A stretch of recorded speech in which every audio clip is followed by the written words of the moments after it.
Today we are going to talk about the foreign policy of George Washington and John Adams. So it reads, after the Revolutionary War, the army was disbanded. What that means is after the war was over, the men went home, but they never returned, so we don't have an army. And what were two reasons why it had not been replaced? Number one, we didn't have the money. The United States was massively in debt, and they couldn't afford to start up the army again. Number two, an army could take away people's freedoms.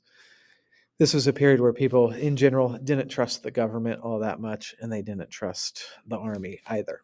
So that's going on. France and Britain decide to go to war. So Washington, as president, he has to somewhat make a decision on how involved or not involved he wants to be. So he thinks the United States should stay neutral in that. Neutral or neutrality, as you guys know, means not helping or supporting either side in a conflict, staying out of it. So another term that kind of goes hand in hand with neutral is isolationism. Washington wants to pursue a policy of isolationism. That's avoiding alliances with foreign countries, staying out of others' business. Washington believed that at this point in our country's history, we're a young nation. We had a lot of problems. We need to figure out some stuff. So why should we get wrapped up in all of this? So France and Britain were at war, as mentioned, but Washington did want to continue to trade with both sides, both the British and the French. And why? It was money. You can make a lot of money selling things to countries, especially countries at war. So Britain and France, they need things like uniforms and food and cannons and ammo and guns and all that good stuff. So American businesses can make a lot of money, so he wants to trade with them. But if I go back to this, trading with countries at war, does that fit into our definition of neutral, helping or supporting either side? And I think most would agree that if you're trading, you're helping or supporting. But nonetheless, he allows trade to continue, and there's going to be consequences to this. Britain knows we're trading with both sides, so he begins stopping ships that are headed towards France, and the British Navy would board those ships and they would take the cargo. They would take the guns, the food, the uniforms, whatever it was that was being sent to the French. So they basically began stealing. But they didn't stop there. They began a new policy called impressments. Impressments are the taking of American sailors, in this case, and making them serve in the British Navy. So they would board the ships to steal the cargo, but also what they were doing is they were removing the American sailors from the ships and saying, congratulations, you are now in the British Navy. Modern day word for this would be kidnapping, but it was known as impressments. What you need to do now, and I want you to do this with your bell ringers.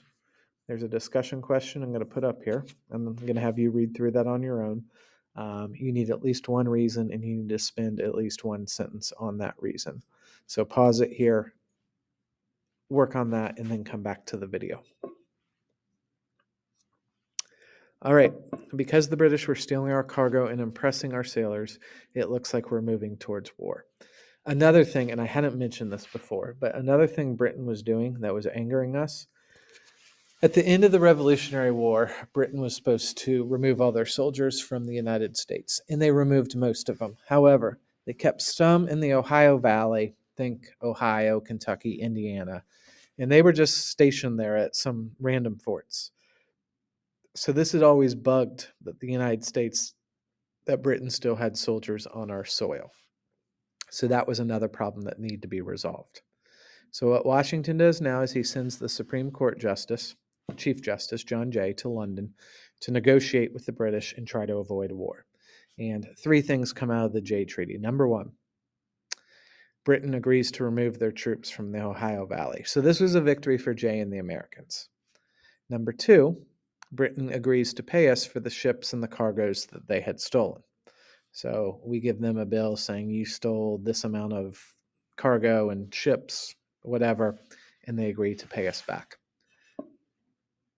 The final thing is the British, though, they will not agree to stop the impressments. They refuse to stop it. They make no promises.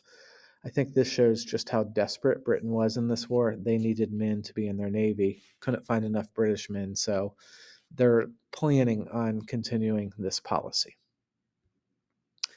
All right, what you're going to do now in your spirals with your bell ringers, You need probably about a half page to do this. I want you to draw this line across the length of your page.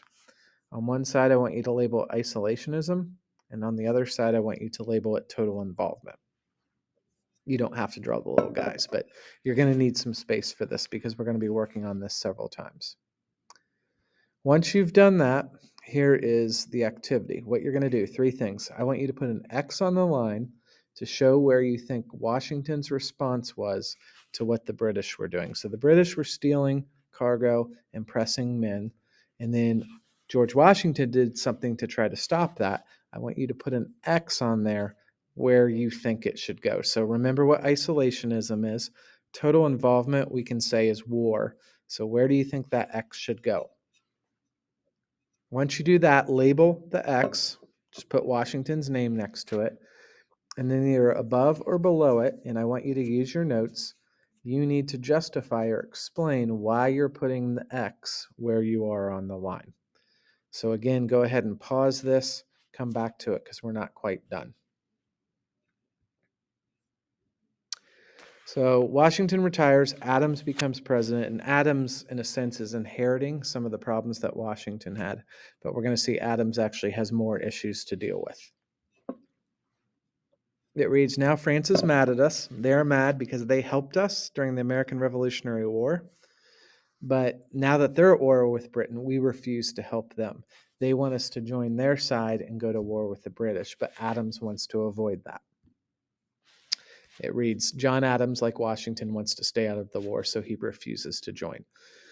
France, in response, they get mad and they begin seizing our ships and taking the cargo. So now the British are doing it and the French are doing it.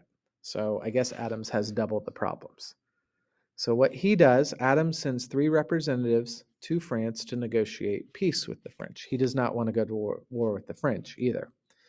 So he sends over these representatives, and before they could meet with the French government, 3 French secret agents stopped them, and they were known as X, Y, and Z. Obviously not their real names. No one is exactly sure the names of these French agents.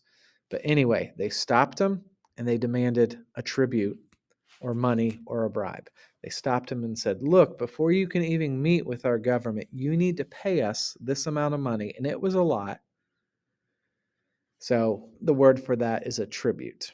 Anyway, the representatives refused to pay it, and if I remember correctly, they returned to the United States to tell Adams what happened. History remembers this as the XYZ affair. So they go back home, and this gets out. The public was angry. They're very upset with France. They're saying France demands these bribes from us. What's the deal with that? Adams is upset. So Adams goes to Congress, and he gets Congress to get money to start recruiting up an army and building more ships for the Navy. So we didn't really have an army, and we didn't have much of a Navy. So we start building those up. So we're preparing for war.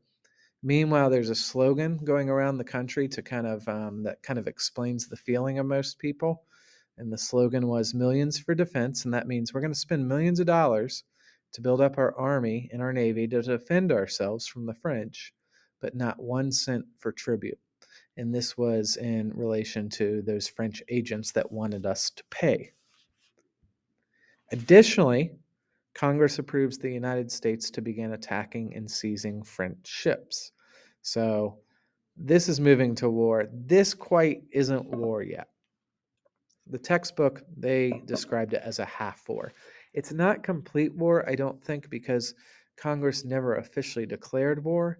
And the ships that we're attacking aren't like French Navy ships. It's not their military, it's their cargo ships. We're doing the same thing. We're taking their cargo and stealing from them. So Adams, at the same time, even though all of this is going on, he still wants to avoid war, sends more representatives over to France. So for the second time, and this time they sit down with Napoleon. And Napoleon, I think you guys have heard of. He's one of the most famous people in recent world history. He was the leader of France. So the Americans, the French, they sit down and they come to a compromise. They sign a treaty and they agree to stop seizing one another's ships. Last thing you need to do. Same thing that you did for Washington, except now you're doing it for Adams. So on the line, put another X where you think Adams' response was to what the French were doing. Next to that X, put his name, Adams, and then above and below that X, using your notes, 2 sentences, explain your placement.